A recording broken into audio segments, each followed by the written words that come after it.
નમસ્કાર, હું દીપલ. આપ જોઈ રહ્યા છો ગાંધીનગરની સૌપ્રથમ web news channel live Gandhinagar. તો આવો નિહાળીએ આજનું જીવતું ધબકતું ગાંધીનગર લાઈવ ગાંધીનગરની નજર. આજે શ્રાવણ માસના છેલ્લા સોમવારે ગાંધીનગર સેક્ટર 21 સ્થિત શ્રી વૈજનાથ મહાદેવ મંદિર ખાતે ભસ્મ આરતીનું આયોજન કરવામાં આવ્યું હતું, જ્યાં ભક્તોએ શ્રદ્ધાપૂર્ણ દર્શન કર્યા હતા. આજે શિવાલયોમાં હર હર મહાદેવના નાદ સાથે ભક્તિમય વાતાવરણ બન્યું હતું. આજે સવારે ગાંધીનગર સેક્ટર 6 બગીચા પાસે એક મોટો ટ્રક ઊંચી જમીનમાં ફસાઈ ગયો.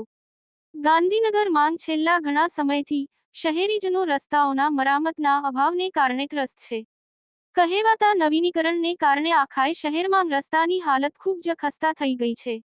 ગટર માટે ખોદાયેલા ખાડામાં કપચી નાખી કહેવાતું પુરાણ કરવામાં આવી રહ્યું છે, જેના કારણે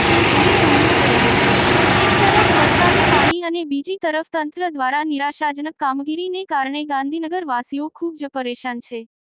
સૌ કોઈના મુખે એક જ વાત છે, પહેલા તો કેટલું સારું કામ થતું અને હવે કોને કહેવું તે પ્રશ્ન છે. જિલ્લા કમાન્ડર હોમગાર્ડ કચેરી ગાંધીનગરની યાદીમાં જણાવ્યા મુજબ ગાંધીનગર જિલ્લા હોમગાર્ડ ગાંધીનગર શહેર યુનિટના પ્લાન્ટોન કમાન્ડર શ્રી દિલીપસિંહ જશોજી ચાવડા અંબુરને તેઓની હોમગાર્ડ દળમાં 32 વર્ષ લાંબી ઉત્કૃષ્ટ સેવાઓની કદરૂપે ભારત સરકારશ્રીના ગૃહ મંત્રાલય નવી દિલ્હીની ઓગસ્ટ 2025ની યાદી દ્વારા મહામહિમ રાષ્ટ્રપતિ શ્રીના ચંદ્રક જાહેર કરવામાં આવેલ છે.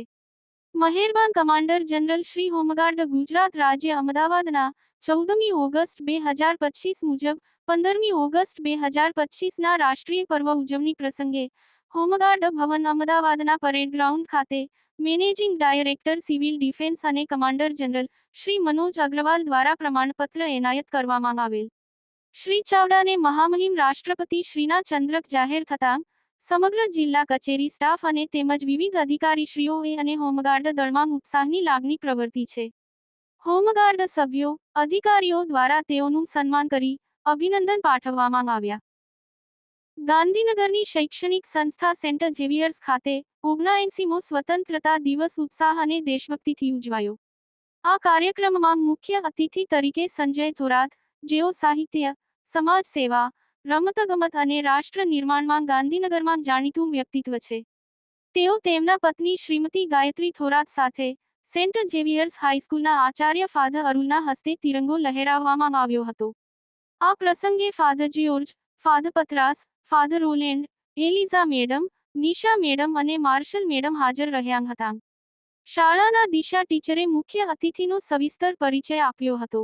પ્રી પ્રાઇમરી, પ્રાઇમરી અને હાઈસ્કૂલના વિદ્યાર્થીઓએ ડોક્ટર બાબાસાહેબ આંબેડકર, ભગતસિંહ, સાવિત્રી ફૂલે જેવા એકપાત્રીય અભિનય અને દેશભક્તિ ગીતોની જોશભેર પ્રસ્તુતિ સાથે દેશભક્તિપૂર્ણ સાંસ્કૃતિક કાર્યક્રમનું પ્રદર્શન કર્યું હતું. મુખ્ય મહેમાન સંજય થોરાતે પોતાના પ્રેરણાદાયી વાત કહી હતી.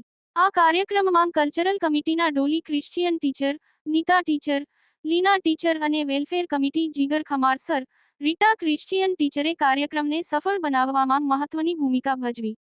આખા કાર્યક્રમ દરમિયાન ધ્વજ પ્રોટોકોલનું ધ્યાન કિરણ સરે રાખ્યું હતું. કાર્યક્રમનું ગુજરાતી અને અંગ્રેજી એમ બંને ભાષામાં સંચાલન ધ્યાની બારોટ અને દિયા ચૌધરીએ કુશળતાપૂર્વક કર્યું. પ્રિશા જોશીએ આભારવિધિ કરી હતી. સ્વતંત્રતા દિવસ પર્વની ઉલ્લાસભેર ઉજવણી વિદ્યાર્થીઓમાં દેશભક્તિ અને રાષ્ટ્રીય ગૌરવની ભાવના જગાડી હતી. તારીખ 15મી ઓગસ્ટ સ્વતંત્રતા દિવસ નિમિત્તે જીએસજી સંગીની ફોરમ ગાંધીનગર દ્વારા સરકારી પ્રાથમિક શાળા સેક્ટર 16માં ધ્વજવંદન કાર્યક્રમ યોજવામાં આવ્યો. સંગીની ફોરમના પ્રેસિડેન્ટ કૃષ્ણાબેને ગર્વથી તિરંગો લહેરાવ્યો. શાળાના બાળકો દ્વારા વિવિધ સાંસ્કૃતિક કાર્યક્રમ રજૂ કરવામાં આવ્યા. સંગીની ફોરમ દ્વારા બાળકોને ચોપડા તેમજ સ્ટેશનરી કીટનું વિતરણ કરવામાં આવ્યું. પ્રોગ્રામમાં ભાગ લેનાર બાળકોને પ્રોત્સાહન ઇનામ આપવામાં આવ્યા. ગ્રુપ દ્વારા શાળાને પંખાની ભેટ આપવામાં આવી. સંગીની કમિટી મેમ્બર સુચીબેન તેમજ નૂતનબેન દ્વારા બાળકોને ગેમ રમાડવામાં આવી. સંગીની convener Gujarat region elect JSGN ભાવિનાબેન શાહે કાર્યક્રમમાં પધારી ટીમનો ઉત્સાહ વધાર્યો હતો. ગ્રુપ દ્વારા શાળામાં વૃક્ષારોપણ કરવામાં આવ્યું. સમગ્ર કાર્યક્રમનું સંચાલન જોઈન્ટ સેક્રેટરી રૂપાબેન તથા ભાવિનીબેન શાહ દ્વારા કરવામાં આવ્યું હતું. સર્વે સંગીની મેમ્બર્સ તિરંગા થીમ પર ડ્રેસિંગ કરીને આવી કાર્યક્રમમાં ઉત્સાહભેર ભાગ લીધો હતો. તો દર્શક મિત્રો, આપે અનુભવ્યો ગાંધીનગરનો ધબકાર.